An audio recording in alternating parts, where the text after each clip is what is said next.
Thanks, folks. It's great to be here. Thank you for turning out. I've forgotten about the Big Ego trip. It's nearly 10 years old now, and colleagues used to say to me, ask me whether I'd written a biography with that title, the Big Ego trip. It must be about yourself, Glynn. And it wasn't far off, as my wife would tell you. So anyway, it's great to be here. As Jeremy said, I was a psychiatrist. I was an academic. And that meant my life was split into three, really. Some clinical, which obviously as academic demands got bigger toward the end, got less so, but I've always been a practicing clinician.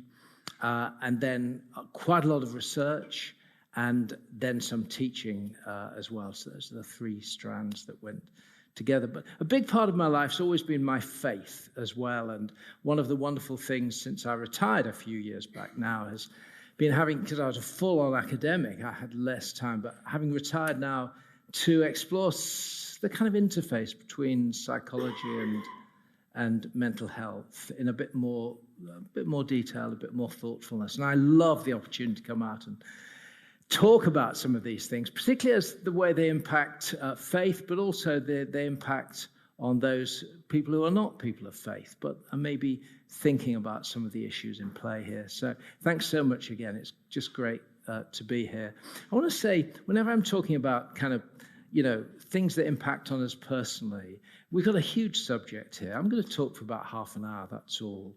The people are hurting in different ways, different times of life. And if that's you, I just want to say, if I say something offhand or off the cuff, please bear with me. It's easy to make kind of broad brush strokes, and you think, crumbs, this guy's got no idea if he thinks that this can be summarized in, a couple of sentences. He doesn't know anything about my life. Just let me say, I think I know, I've talked to enough people to know that how complex our lives are. And so I don't want to sound offhand and dismissive.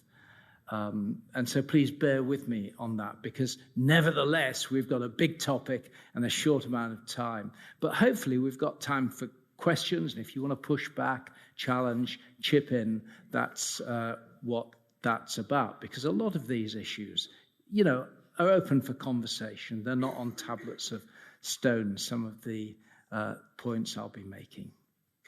Okay, so me culture, is our self-obsessed age fueling a crisis in mental health? Well, a guy called Ed Koch, who was mayor of New York, colourful guy back in the 80s, was well known for his unique brand of greeting. Gripping you firmly by the hand, he'd say, "Hey, how am I doing?" Which kind of was a clever twist on the New Yorkers' "How are you doing?" which was popularized by Joey over here, wasn't it, especially? But it also tells us what politicians who need to get re-elected worry about all of the time. How am I doing? What do you think of me?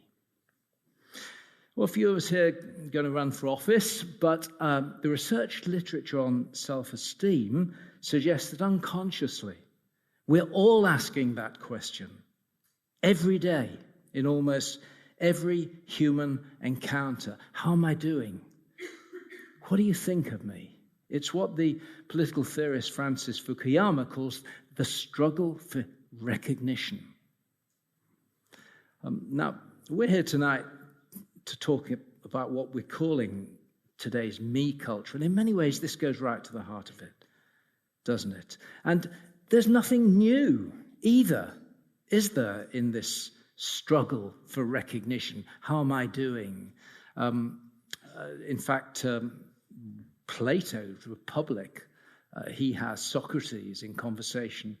They're talking about the three divisions of the human psyche, the human soul. And he said there's the intellect, there's the seat of the emotions, but the third part he called thumos or thymos, which is the seat of our desire for recognition. That's Plato. For dignity, for worth, for significance. Just about 300 years later, head over to Palestine, and we find a young Jewish preacher, Jesus of Nazareth, with this tiny band of followers. A dispute's broken out between them. Do you know what the dispute? It's about which one in his coming kingdom of his disciples is going to be the greatest. Fast forward 1,800 years, year 1798, to Adam Smith, the father of modern economics. He wrote this in his book, The Wealth of the Nations, which I've never read, by the way. But he wrote this: "To what purpose is all the toil and bustle of this world? What is the end of greed and ambition, of the pursuit of wealth and power and preeminence? Is it to supply food and drink and clothes? No. The wages of the poorest laborer can supply these. What then are the advantages of that great purpose of human life we call bettering our condition? What drives us on to get more stuff?" He says it's this. This is the economists. To be observed, he said. To be attended to be noticed. Well, it seems wherever human beings form themselves into social groups, we find breaking out the struggle for recognition. Hey, how am I doing? So nothing new. And yet,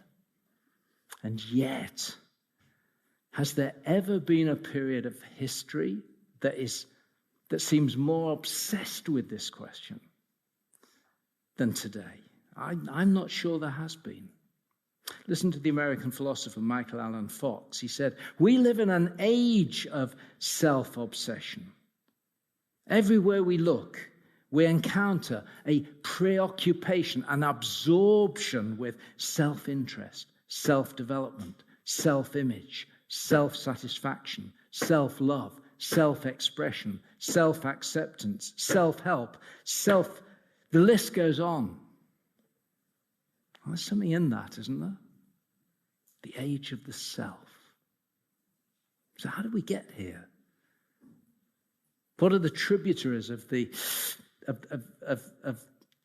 historical river that's got it? And I love this, and it's conjecture, of course, and there are lots of things we can land on, but cultural analysis. Let's just spend a few minutes thinking about how we got to where we are today, because I think there are three strands. Let's think of this as a cord with three strands to it. It's the development of the age of the big me. First strand, socioeconomic developments over the past 200 years. Okay, this is big, broad brushstroke, but here we go. Socioeconomics. You see, before the Industrial Revolution, your sense of yourself, what we call our identity today, was much more established, much more stable and predictable than it is now. Isn't it? Wasn't it? People lived in stable, traditional communities. Think of it like a river. Communities that carried you along with the current. And you had a sense of where the river was coming from, its source, where it was going to, and where you sat in the kind of general scheme of things. My name's Jim Baker, you'd say. And I'm a baker. And my father was a baker, and his father was a baker, and as far as I can see ahead, we're going to be bakers because that's our family tradition. Stability. And so we didn't need to angst about how we put together the different bits of ourselves in some sort of coherent whole that we'd call our identity. The bits were pretty stable. Now, fast forward to today in modern societies, much more mobile. I couldn't be speaking in a better place to be making this point. Much more mobile. Most of you are going to be off out of here in 3-4 years. Geographically, relationally, friendships that you're forging now will change. New people coming into your lives. And this isn't a river. This is like being afloat in a vast ocean. And in a vast ocean, you can go in any direction you like. With modern technologies, you can invent and reinvent yourself every day of the week, if that's what you choose. So we're swimming in an ocean today, and so this question of who am I and the sources of the self that I put together to tell the story of the self, they're in flux, they're unstable, they're coming and going, and just as we settle on one formula, one story, new issues come along and new possibilities are presented and sold to us. And they glisten and they glow. And anyway, we saw how somebody on Facebook just posted how they're doing on that. And so we need to, and it's an ocean. So that's the first strand, socio-political developments, economic developments. But let's go to the second strand, the evolution of ideas. And there's one philosopher who's probably had more than any other, one philosopher probably more than any other who's helped prepare the ideological ground for today's me culture. And I'm particularly interested in him as a psychiatrist, and you'll see why in a moment. He was born in 1844, a great friend of Wagner. He was the son of a Lutheran pastor, actually, very religious family, but he soon threw off his parents' religion to embrace the fashionable atheism of the day. Feuerbach particularly was an influence. And brilliant academically, he gained his university professorship aged 24.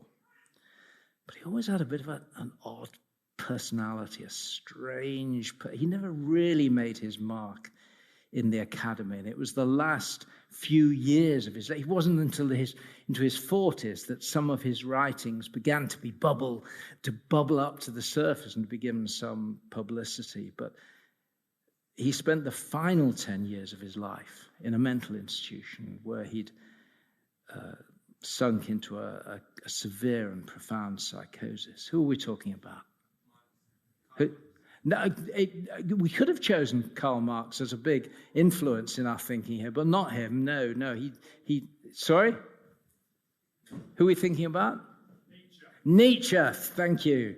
Friedrich Nietzsche, the German philosopher. And I hope you don't know too much about him either. I've probably got a philosophy kind of PhD sitting at the back there, which has now got me worried. But Nietzsche, like one of the most important figures, as I say, in understanding how we got where we are today. His most famous quotation, "God is dead," he said, "and we killed him." You heard that? God is dead, is most famous, and we killed him. Now, what did he mean by that? Well, there's nothing new in his personal atheism, that's for sure. It was almost fashionable at the time amongst intellectual elites. No. What was new? What was new was his willingness to grasp the consequences of his atheism. You can't have it both ways, he argued. That's what he confronted us with. For most of Western thought, you see, God serves as the foundation for objective truth and objective moral reason. God is the supreme reason, and the truths we intuit in the world, it was thought, are ultimately grounded in God. And if God is dead, he says, you can't keep the foundation. That's the point. You can't continue to rely upon some world of objective value, of absolute truth. You can't appeal to some external tribunal to adjudicate between one idea and another. There's your truth. I've heard that, my truth. Familiar? He advocated what he called perspectivalism. There's one way of looking at things, and then there's another. There's nothing like the truth. In a world of ideas, he said, there's just ideas and power. And the ideas that bubble up to the top are those that attract the attention of the people with the power to push them with those who hold the power. So what's Nietzsche's remedy for little old you and me swimming in our sea, in our ocean? How am I doing? Hey, how am I doing? Well, he advocated that we face this bleak world with the power of the will. I assert my own will, he said. In the absence of truth, I define the truth. I make the truth. I assert the truth. The term he coined, which has gained some coinage, is the Übermensch, the Superman. I rise above the powers that seek to control me and oppress me and push me down and influence me and shoehorn me into their preconceived patterns, just the people who hold the power. And I assert the power of the will, my will. It's the primacy of will over reason. Listen, I quote Nietzsche. He said, no one can construct for you the bridge upon which precisely you must cross the stream of life. No one but yourself alone. He went on, become the person you are. Sound familiar? Friends, everybody, this is visible on our streets today. You be you. Hey, just need to be yourself. Look inside. Be the self you truly are. You be you. It's also Nietzsche. And Nietzsche has had a profound impact on what I think I'd come to call the inward turn in history, that the way in which our human relatedness has turned inward upon ourselves these past few decades. Meaning, purpose, identity found within the self. Okay, so that's our second strand to our cord. The third comes from the field of psychology. Morris Rosenberg, probably the name most identified with this movement, but there were lots of names appearing around the same time in the 50s and 60s. And Morris Rosenberg and some others were key to the development and progress of the self-esteem movement, which really took off about the 1960s. In fact, the term was coined more certainly popularized more by William James back in the 19th century, but it was really in the 50s and 60s that as a movement, self-esteem got going. By the year 2000, the concept of self-esteem was among the 3 top most researched topics in academic psychology. Back in 40 years ago, 1960, according to the LexisNexis database, there were just 200 or 300 articles a year on self-esteem in magazines and popular publications in the US. By the year 2000, you could count 35,000 articles per year in the US alone. So what is the self-esteem movement? Well, at one level, everybody, it's a stroke of genius. Self-esteem is the value, the worth we attribute to ourselves. You see, there's something very special about you and I as human beings. Our capacity for self-awareness is extraordinary, that the I pulls back from the me and says, what is this thing? Who is this person? The I speaks of the me. And of course, the next question, because we're profoundly evaluative as human beings, is, and how much are they worth? What is their significance? Where do they sit in the scheme of things? And of course, the problem every one of us faces as we ask that question of ourselves, what am I worth, is, well, what is going to be the basis of my calculation? What do I rely on? And so we instinctively, not knowing the answer to that, look to others to supply the answer to the question. The struggle for recognition. But then, as the self-esteem movement rightly observed, and here's the genius of it, when you do that, when you look to others to tell you your significance and worth and dignity, you're running on a treadmill, because people are fickle. As we try to impress them, as we strive to achieve, to get their attention, for them to notice us, to recognize us, to give us dignity and worth. And they give us their attention one day, but tomorrow somebody else has attracted it. And all of the stardom, this is what's so hard for celebrities, you see. They're in the spotlight, they walk the red carpet, they're at the very pivot of their careers, and the attention of the world feels to be on them. And friends, it is intoxicating. It's even intoxicating when people look your way. Somebody like me, this is why people do it and stand out at the front. It's one of the drivers, because we like it when people look your way, when they recognize you. It's profoundly intoxicating to the human spirit.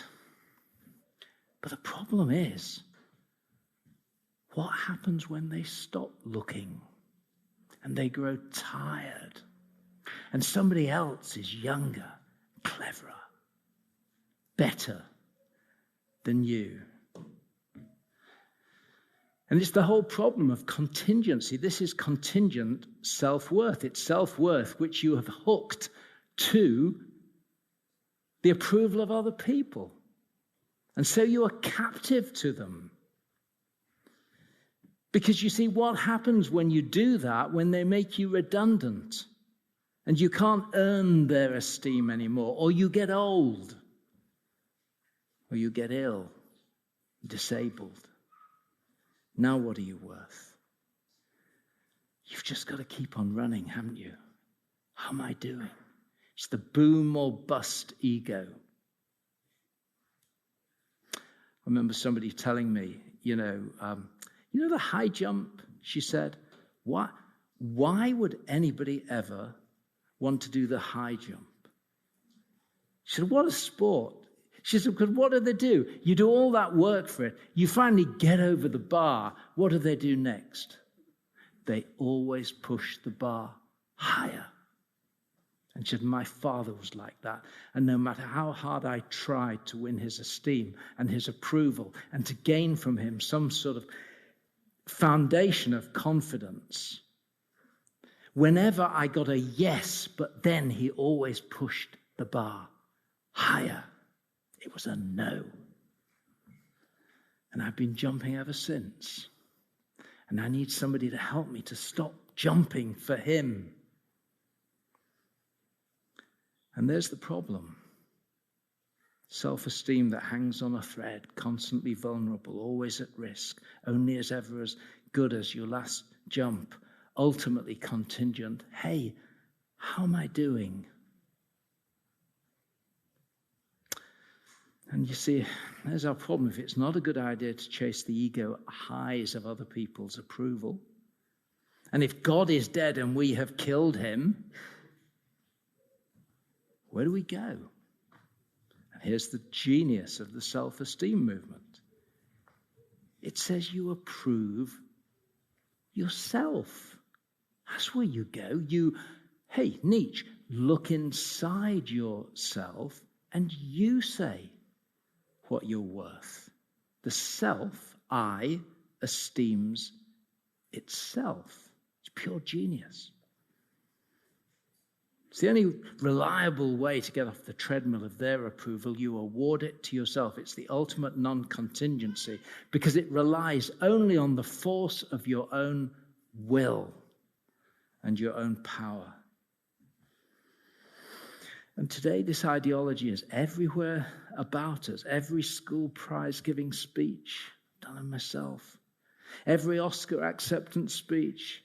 Every new stage musical, every new Netflix, be yourself, discover yourself, find myself.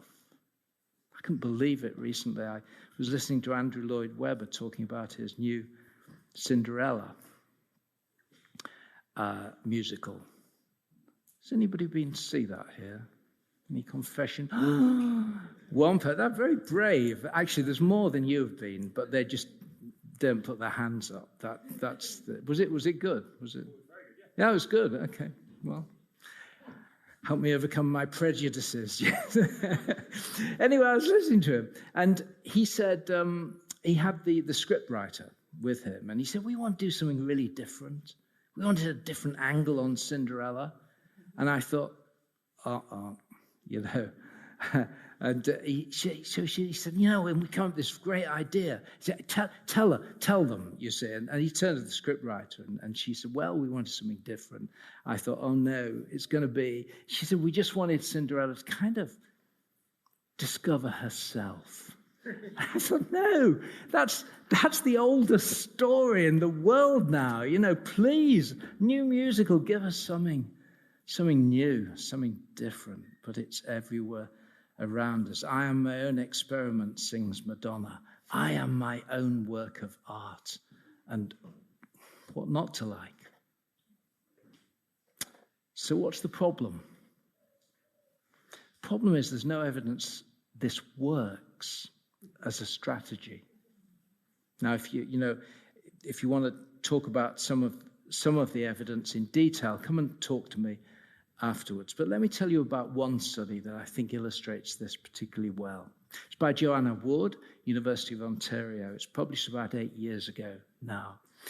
And I thought she set up a really nice trial. And there were 3 arms to the trial. Her subjects, as in every other psychological experiment in the world, were students. That's the only people psychologists ever look at, believe me, students. Anyway, she took a lot of students, and first of all, she got a sense for how often these students used self-affirming statements. You know, I'm special. I attract people to myself. I have resources deep inside myself which bring energy, dynamism into every human encounter I make. You know, those positive. And, you know, these are particularly North American, but they're really quite commonly used as a means of affirming, boosting our self-esteem, you see. And so she said, she had split them randomized them into 3 groups. The first group, she gave a bunch of these self-affirming statements. And she said, here's the task for the next 3 months. I want you, and you're going to have to journal this every day, 20 minutes, 30 minutes. You're going to meditate on these statements and appropriate them. You're going to drink them in. You're going to absorb them into your soul and make them true of you, okay? It's the first group. The second group, she said, I want you to do the same cards, same amount of time, but I want, during this period of meditation, you will say to yourself, how is this statement true of me? And how is it not true of me? Far more evaluative. The third group got nothing at all, kind of a control. So what happened when she followed them up at 3 and 6 months? Well, I'll tell you now. People always ask when I share this, what happened to the second group? So nothing happened. The second group, there's no outcome, or the third, right? No difference. But the first group, interestingly, she'd done a raft of baseline psychometrics. And then she did a raft of follow-up psychometrics at 3 and 6 months. What she found was the people who entered the study with lower self-esteem, that is, they rated themselves as unworthy, they rated themselves as lower on confidence, originality, those kind of factors. At the end of the 3 months of boosting, actually felt worse about themselves, and they scored lower on other indicators of general mental health. And she summarized her findings and said that self-affirming statements seem to help a little people who already feel good about themselves. So if you're Donald Trump, you go in feeling good and you come out feeling better after doing these. See? But if you've got low self-esteem, she said, they seem to backfire for the people who need them most. Why? And this isn't her words, it's mine. Because it's just your own propaganda. We reach inside ourselves and we dredge up from the value that we can from there. But something about us says, this isn't enough. It's not enough. I need more. And this brings us to the question in our title, the link with today's crisis in mental health, because rather than making us into outward-looking, confident people ready to make something of the world and to serve the world, it seems to be turning us inward, sucking cognitive resources and energy into ourselves and out of the world. Psychologist Jennifer Crocker done some beautiful work on this, and she showed how people who have a focus on maintaining their self-esteem, their sense of self-worth, seem to have an eroded capacity for what others are feeling. Their empathy is reduced. Why? Because your cognitive resources are being marshaled to maintain your own sense of self-esteem. You haven't got time to listen to this person droning on about her marriage. You see, it's about me. It's about me. Carol Dweck shows how this inward turn leads children to be risk averse. The desire to cast themselves as a winner reduces our willingness to expose ourselves to the challenge that might just prove that we're a bit of a loser. And so we protect ourselves and withdraw ourselves from risk. And instead of building confident, outward-looking young men and women who want to go out and make something of the world, it produces vulnerable, fragile inner spirits that are seeking protection and safety. And intolerant of opposition, we band ourselves into groups and fracture into tribal identity groups, demanding protection and approval and affirmation. Now, we can argue about the data, the validity of some of the psychological evidence, but something tells us that today's me culture, doesn't it? If it's not the cause, it's probably not the solution to today's problem of the self. So I just want to wind up just now, and you've been very patient with me, thank you. I just want to wind up by asking, what the world of faith, and I'm coming to this as someone who, in a marketplace of ideas, which this is tonight, someone who wants to set up my stall and just share part of what I think the Christian faith brings to the table on this.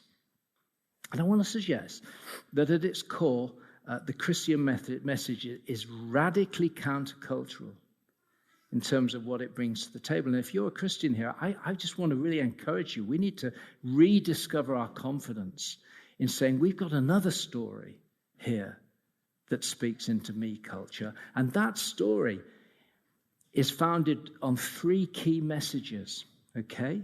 I'm going to give you them now. First, yes, we need to look inside ourselves.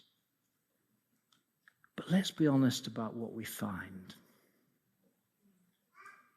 I sold my car about 2.5 years ago, 10 years old banger, to one of these websites like WeBuyAnyCar.com for zillions of pounds, and then if ever you do take your car along, do not believe the price they tell you on their website, okay? Because every scratch is £500 off, so let me warn you. But I had a lovely guy who did his best not to count too many scratches. Let's call him Jack. And we got talking afterwards as he was ready to eke out my measly check for my beautiful old car at the end. And I sensed he hadn't been in London all that long. He'd come from overseas. And so I said, so what brought you to London then? And what brought you into this job especially? I could see this was a temporary thing. He was heading elsewhere. He said, I don't know why I came to London, really. I guess to find myself, he said. I don't know what made me say it, and I just said, but what happens if the self you find you don't like very much? What then? And he said, do you want to go for a coffee? So we went for a coffee. But there's a great deal of talk there about authenticity being real. And I'd want to say the Christian story, the Christian faith says, yeah, look inside yourself. You must do that because you're a beautiful creature made in the image of God. And God wants to deal with you as a unique individual with a unique contribution to make to his world. So look inside yourself and understand yourself, but be honest about what you find. And I look, friends, when I look inside myself and I want to be honest, I see some really good stuff. I think I'm gifted in some areas. I see some real beauty. I see some good intentions, genuine good intentions in there. But if you want me to be real, I see selfishness and unkindness, and I have a self-pleasing and people-using side to me. And if I'm honest with you, and there's things I don't want to tell you about that sometimes feel as if they've got their roots in hell in my soul. And lots more. And it's what the Bible calls sin, which I define as our human propensity to screw things up. Sin, our human propensity to screw up. The crack that runs through everything. Everything. That's what we find. You know, in today's identity politics, we approach the world as if the line dividing good and evil runs between groups of people, your group and my group. No, said Alexander Solzhenitsyn. He said, the line separating good and evil passes not through states, nor between classes, nor between political parties either, but right through every human heart and through all human beings. I think he was right. Now, you know, the Christian faith is all about Jesus Christ, back to that Palestinian preacher. And Jesus, he didn't gloss over the realities of what we find when we look inside either. He took on the powerful religious leaders of his day, and in front of crowds of ordinary people, he called them out as whitewashed sepulchres, tombs. He said, you look great on the outside, with all the gold lettering and the fine words like the tombs. But inside, it's a body of decay, and you know it. Hey, how am I doing? Well, from the inside out, he would have said to them, not very well. And the ordinary people, when they saw how Jesus took on the religious police and the racketeers and the oligarchs, they cheered him on, not least his own disciples, until he turned round to them and said, why do you look at the speck of sawdust in your brother's eye and pay no attention to the plank in your own? You hypocrites. First, take the plank out of your own eye. We're all in this together, the crack that runs through everything. So the Christian faith says, look inside yourself, yes, but be honest. And then second, what you find inside yourself is indeed what you are. But the Christian faith says it's not who you are. You must never be defined by what you find there. Now, I don't know where you're coming from tonight, but if you're somebody who says, but I don't know God,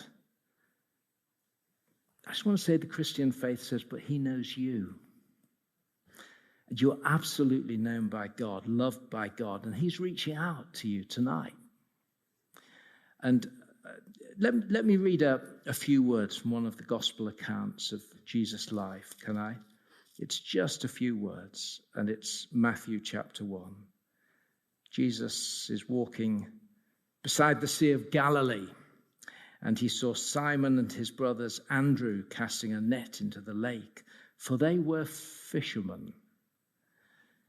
Come, follow me, Jesus said, and I will send you out to fish for people. It's been called one of the worst puns in human history, but there you go. And I will send you out to fish for people. And at once they left their nets and followed him. Here's two guys minding their own business. And as they go about earning a living, something happens to them. They hadn't come looking for Jesus or paid a fee or done some special program. Jesus turned up in their lives and he upends all their preconceptions and he calls them by name. And he says, follow me. And it's a beautiful cameo of the essence of the Christian life. You see, the Christian life isn't grounded in our own exertions. We don't get right with God. We don't restore a relationship with him by trying. Hey, God, how am I doing? Am I going to church enough? Am I good enough? It can look like that from the front end, sometimes as if we're striving toward God. But you talk to folk who've been Christians for a few years, no matter how they became a Christian, they'll tell you there's time passes by. They'll say, I felt at the time I was searching for God, but I can see now he was searching for me. He knew me. And being known by God is who we are. And do you notice how Jesus doesn't say, well, guys, go home, come back when you've reached a higher spiritual plane. He doesn't say, oh, come back when you've cleaned up your lives, guys. He says yes to them. Yes, as precious human beings, just where they are, just as they stand, with the crack that runs through everything in their lives. And he's not going to paper over the cracks. Believe me, he's not going to paper over the cracks. We saw you hypocrites, he said. Why do you, the plank in your own eye? No, there's not going to be any papering over the cracks. But as they follow him, they'll follow him to the cross, in which he takes all of that crackedness and draws it into his own broken self for them, to put things right, to restore their relationship with God. And that is who they are.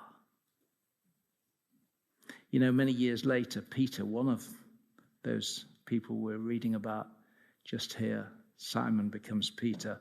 He was trying to help a young early Christian church who were being persecuted. And, people turning up at their house, dragging people off. People taking away their livelihoods, driving them out into the streets. And he was trying to help them. He said, when they persecute you, he said, thank God that you're a Christian and that you bear that name. It's a beautiful text. Thank God that you bear that name, Christian, because that is what defines you. So yes, we are what we find, but we are not who we find in there. We're loved by God, known by God, and a God who longs to put together that relationship with us once more. And then finally, and this really is the last paragraph, believe me, the third message, I think this is fantastic. Your life is not about you. It's one of the great gifts of the Christian faith. Your life is not about you. What did Jesus say to these guys? Follow me. Follow me. I can barely think of anything more radical, more challenging for today's me culture. If you're a Christian here, stand up tall in this, because it is life for the world. Your life is not about you. God accepts us as we are in the Christian story. He doesn't leave us as we are, because it's not about us. He invites us to step out of the dull, flat landscape of our ego drama into a story bigger than ourselves. Carol Crocker, who I mentioned earlier, this is the whole direction of travel of her research, actually. She says this inward turn of the ego that depletes our resources, our cognitive resources to engage with the world, that sucks us away from the world, he said. The only solution, she said, is that we need to find a story that is bigger than ourselves, in which we can participate, and in participate, become ourselves. But we become ourselves not by focusing in on ourselves, but by contributing to something bigger beyond ourselves. Now, as a secular person, she says, I don't know what that bigger story should be. She says, maybe being an eco-warrior, and it's a lot better than nothing. But here in the Christian story is you get to participate in God's big story, a kingdom marked by goodness and beauty and truth, elements which have their grounding in the person of God himself. And he says, now orientate your lives toward these higher values of goodness, beauty, and truth, and love, and contribute to this world of value and purpose, and bring your own unique gift to it. But it's not about you. It's about something bigger. Lose yourself in it. I'm going to stop there. Come back to me with questions, pushback, thoughts later on, but I'll hand back to you, Jeremy, just now. Thank you. Guys, why don't you give Glynn a massive round of applause? Okay, what would you say to someone who finds it hard to see their own value to the point that they feel suicidal? What if you can see the value in others but never in yourself? Right. I'll be honest with you, I'd say, can we have a long talk about this? Because I wouldn't want to produce some little scripted, potted answer. You know, behind every question, there's a big story and a long journey, and I just want to find out a bit more what's going on behind that. I often get these kind of questions. What would you say to someone like this, or what would you say to someone like that? And then, of course, I discover that we're talking about someone's sister who is going to go home and tell her, well, I was just listening to this psychiatrist, and he said people like you need to, you know, and give the thing. So I'm very wary. People are too beautiful, too rich and wonderful. But you know, there is a point in a conversation, in a series of conversation, which I want to lead someone to stand back from this embedded thought of themselves as someone who has no worth, and look at where that came from, and then begin to find the confidence to put that under the microscope, examine it, and tell a different story. Okay? What the Christian faith does, I think, is God values you in a way that is ultimately grounding.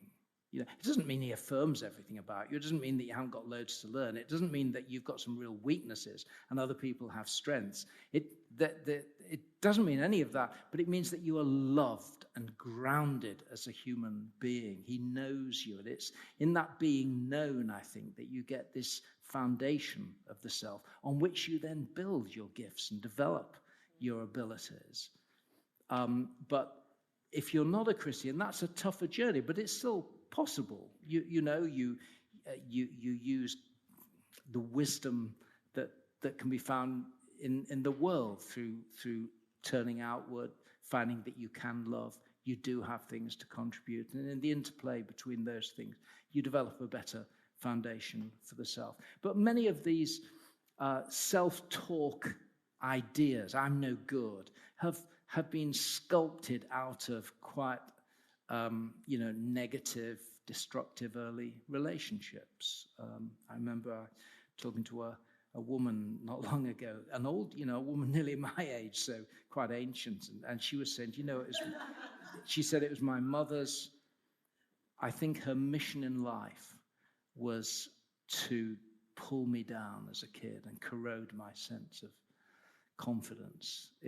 She said that was her purpose in life. And she didn't say it with bitterness, actually. She'd worked through it. She said that was the story. And she'd found a way through that, but there's still that feeling there, And you often find things like that. Right. But not always. Everyone's different story. Yeah. Okay. Well, I feel like every time you give an answer, there are lots of questions that could be asked more. Like, you want to keep having that conversation. But something's come up a couple of times here is a couple of people have asked we've talked quite narrowly around this idea of self-esteem and identity, but the question we also talked about a crisis in mental health in general. And a couple of people are saying, I think this question's even harder in a way, but give us any thoughts you have, which is essentially, what does the Christian faith have to say to the wider topic of mental health? I don't know how you want to say that, but a couple of people have asked that. Like, where I think they've specifically mentioned depression, anxiety here, but there may be other things you want to speak to. Yeah, again, these are tough questions. It's a bit like saying, what does the Christian faith have to say about the field of physical illness? Yeah. It's a huge area, and I just hate handing out these, bland statements. But I think what the Christian faith does is, first of all, it teaches that we are embodied beings, that the body is something created by God, given by God, and as our bodies, through what Christians understand to be the fall, the brokenness of our world that's happened, our bodies go wrong in various ways. So there are organic contributory factors to our psyche and the way we operate and think and to feel. And those processes, those regulatory processes of the brain can become just as disordered as our liver or our kidney. So actually the Christian faith validates an instinct that we have, that it's not all in the mind, but it's in our body as well. And it's not all in our body, it's also in our mind. But I think that's the first point, that the organic, the physical perspective on mental health is a valid perspective within the Christian faith. Otherwise, I would have left psychiatry, long ago. There wouldn't have been any meaning for that. I think it also testifies to the complexity of our humanity. If you look in the Christian scriptures, for example, there are the most extraordinary family sagas in there, and there's an extraordinary recognition of the pain that goes with living in this world in which there are so many cracks running through our relationships. And there's a sense in the scriptures of understanding that, I think. I think one of the most precious verses for me is where I wonder whether you've ever thought of this. God hasn't introduced himself to us as the eternal light. We don't pray to the eternal light or the unfathomable darkness. Call me Father. It's a profound gift of the Christian faith, that God reaches down into our lives. And in one of the Psalms, it says God is filled with compassion for us. He knows that we are dust. It's beautiful. It's that God allows some space for our dustiness, our crackness, our struggle, our weaknesses. And he bears with it. He bears with us in these things as he leads us through our journey. And I think that's another important part. And I think, too, the Bible, in terms of mental health issues, brings some real challenges. It confronts us with the kind of choices that we're making, which are self-destructive. And it also offers a worldview which is radically different. One of which I share. Your life is not about you. I think that is a huge gift that the Christian faith brings to the world, and particularly to someone who's feeling, that their life is just turned in on itself, is so flat and dreary. And someone says, look inside yourself, and you think, really? Is that what I'm going to build my life on? Is that my sense of purpose? Is that what I orientate myself to? Me? Is that it? Is that why I'm here? I think, no, there's so much hope in the Christian faith that brings as well. But there's no one-size-fits-all, no quick fix, no easy solution, but there's a friend who comes alongside us in our faith. Wow. Okay. This is wonderful stuff. Guys, okay, who wants to go next? Let's have some questions from the floor. It's always hard to be the first one. Can I just say, as you ask your question, just try and keep it relatively brief. We want to try and through as many as possible. We got through those. We've got some. We've still got some in case there are no questions. There's a guy called Elliot who asked me a question, which I said, ask me that from the floor. Where's Elliot? It was a good one. I Elliot, can't see him. Could you shout your question? In that middle, Zach? Yeah. Zach's going to hang on to the microphone, guys, so just let him keep holding. If you speak too long, we'll just cut you off. Right, none of that compassion. So my question was, if one of the pitfalls for finding your worth in others is that you'll always be chasing a level that you can never obtain, and one of the pitfalls for finding worth in yourself, let's say, is that if you can affirm yourself, then there's no reason to improve. Would not these pitfalls also apply to if you find your worth in God? So because if he's a unattainable standard, you'll continuously be working and tire yourself out. Or if he completely affirms you, there's no reason for you to improve yourself either. Is there like a way to sort of resolve that kind of situation? Okay, so go on. Yeah, go on, summarize. No, I say is God like that kind of high jump person who keeps raising the bar and is an unobtainable standard, or is he just a kind of affirm, do anything, you kind of be who you are kind of thing? And if he's neither of those, which is he, and kind of how does that work its way out? We construct God in our own image as well. That's why the Christian faith is a journey in which our preconceptions are challenged by how God reveals himself. And it's a journey of understanding the God he is, not the God we think he is. So you can import into your relationship with God the same dysfunctions as one had, say, with one's father. And this is commonly said. Your father sets the bar higher, and we see God like that, and we just map one over onto the other. That is possible. It is not the God of the Bible. It's not the God that Jesus came to teach us, because he never deals with it. He's compassionate. He knows that we're dust. He bears with us in our weaknesses. He puts the boot in. Believe me, he will put the boot in, because he doesn't mess about. If you're messing about with him, he'll put the boot in.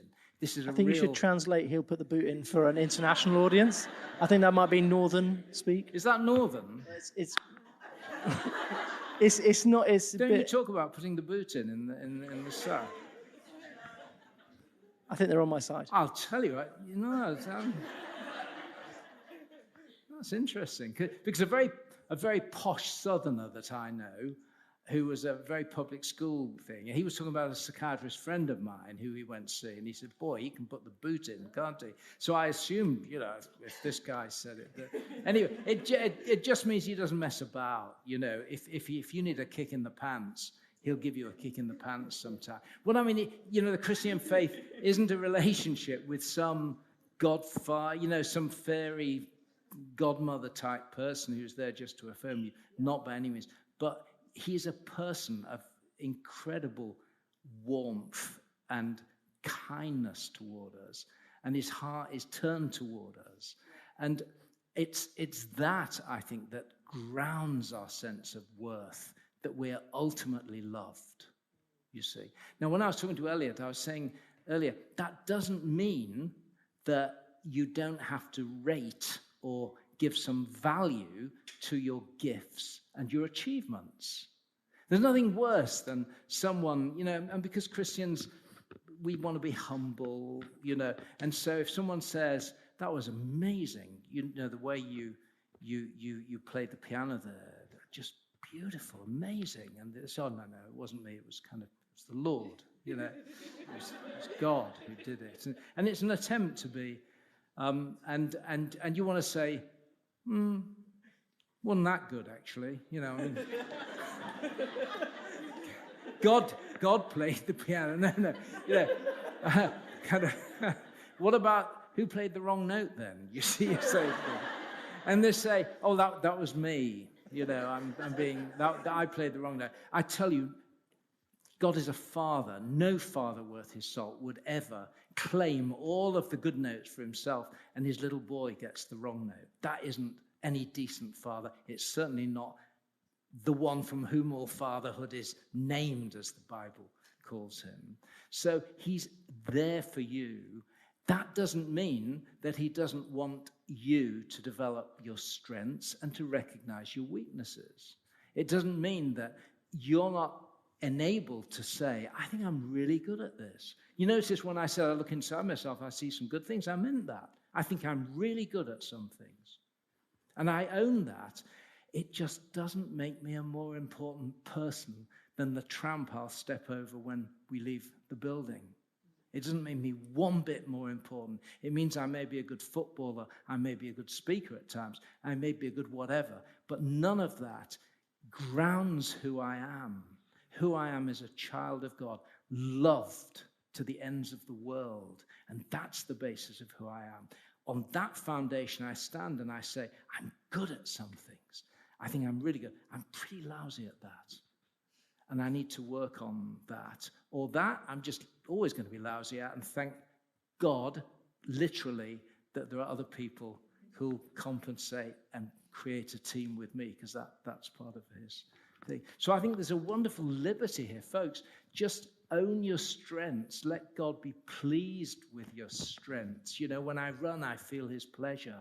You must do that. If you're good at stats, if you're good at a computer, if you're good relationally at work, feel his pleasure in what you do. Just as when you mess up and you screw up, you come in repentance and you find his forgiveness as well. That's the genius of the Christian faith. It grounds us in that way, but then sends us into God's will to add to it and to make something of it with him. Who else would like to ask a question? We've got one up front here. Any other questions as well? Zach's going to come to Busy, but raise your hand if you've got a question as well, just so you can kind of keep mind of that. Go on, Busy. All right, sorry, mate. COVID. So we were talking about how we resonate with the idea of the treadmill, and you're kind of trying to please the people around you, and that your value is determined on how they affirm you. Can you speak a bit into how this whole idea of societal affirmation with things like cancel culture and stuff like that, the danger of, I guess, that when you could build your whole life and value, let's say someone like J.K. Rowling or these type of things where everything you've done that had a worth and a value can be just undone in a second, and it's gone from it's not just then the self or the people around you. There's this whole next level, societal level, and I wonder what you said into kind of cancel culture and how that relates to this. Yeah, the trouble is cancel culture is so powerful because it senses how vulnerable and fragile we are, and how much we depend on or seek the approval of other people. That's its power. That's why it chills our speech. I haven't got an easy answer, because although the Christian journey is about discovering that we're grounded in God's love, it is a journey. I'm 73 nearly, folks, and I still hunger for people's approval. And I've been talking about this for years, and I still find myself drifting, toward, will you love me? Will you like me? Since I was a little boy, and it's still there. So we all struggle with these things. You struggle, I struggle. But what the Christian journey is, it is a journey.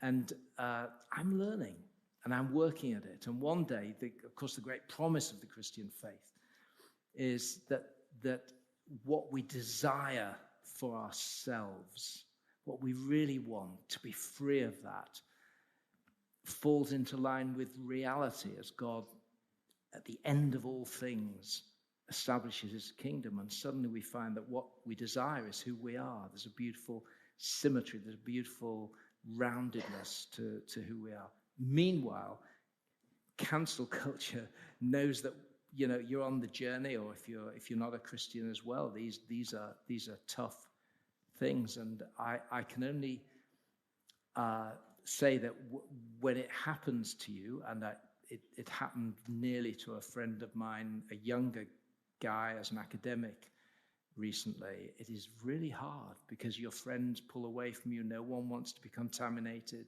You're sucked into a powerful dynamic of feeling that you've been, a sacrifice is needed, and you're it, and you're offered up. And people pull, if you know anyone like that, all I can say is stand with them as far as you can. Ring them up, be their friend. People need friends when it happens to them, unless they've been stupid and unless they put their foot in it. Even then, they need friends, but you're going to have to be careful then, depending on what they've said. But, stand with your friends. I think that's a really important thing. But I'm not going to pretend that just being a Christian somehow protects you from the power of cancel culture. It doesn't. But if we don't push back against it, I really fear, because it's conspiring with our tendency now to corral ourselves into identity groups and demand recognition and see the line between good and evil as running between groups and not through every heart, as we as Christians think. It's a great question that I wish I had a really cool, smart answer to it, but That's great. Let's have one more from the floor. Lady at the front.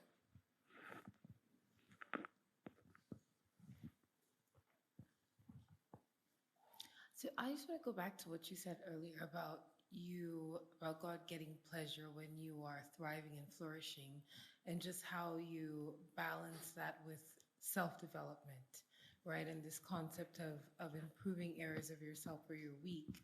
And especially for those who might have this view of like a father figure who keeps setting the bar higher, how you balance that in your relationship with God, where it's not a performance type relationship, but he wants you to be the best version of yourself. And sorry, and did you get, what was the question? Essentially, how do you trade off between self-development and relating with God as a father who wants you to thrive and flourish in your strengths, but also develop the areas where you might be weaker? Yeah, such a precious word in the Bible is wisdom. We always want rules. We want the information. We want the rules. That's 12 rules for life. We want the rules. So many things in life have to be negotiated with wisdom. Wisdom where you're balancing two competing and conflicting demands at times. And sometimes your wisdom has to encourage you to give one bit more. I need to really work on this. At other times, you think, I'm getting a bit slavishly achieving, trying to live up to standards, trying to earn my way back into my father's, and so you say, no, I need to pull back. I'm going to, let go a bit of that. And so it's about wisdom, different strategies for different things, I think. Sorry, it's a big question. Again, I always want to say, so just give me some examples. What's the story? What are we, talking about here? But, yeah. Okay. I'd like to ask one final question, if that's okay. Earlier on, you were talking about the kind of being grounded in the love of God. And as you were speaking, I was just reflecting on the fact there'll be many here who that's a very alien concept to them. This kind of maybe just when they hear it, they hear words. And I just wonder if, I almost want to kind of say, what does it feel like? Or rather, could you give us, for those where it feels like what you're describing is a really alien idea, how can you help them understand what you're talking about? Yeah, that's an amazing question, really. And it would be a great kind of talk, seminar. We've got another hour. Yes. and you know, the first thing, of course, is that we're all different. We all experience love in different ways relationally, as you know, the languages of love. There's something in that. There's quite a lot in it. Some of us prefer to experience love through a very different modality to somebody else. You know, for example, my wife, gifts don't do it for her. Just you're a lucky man. Do it. No.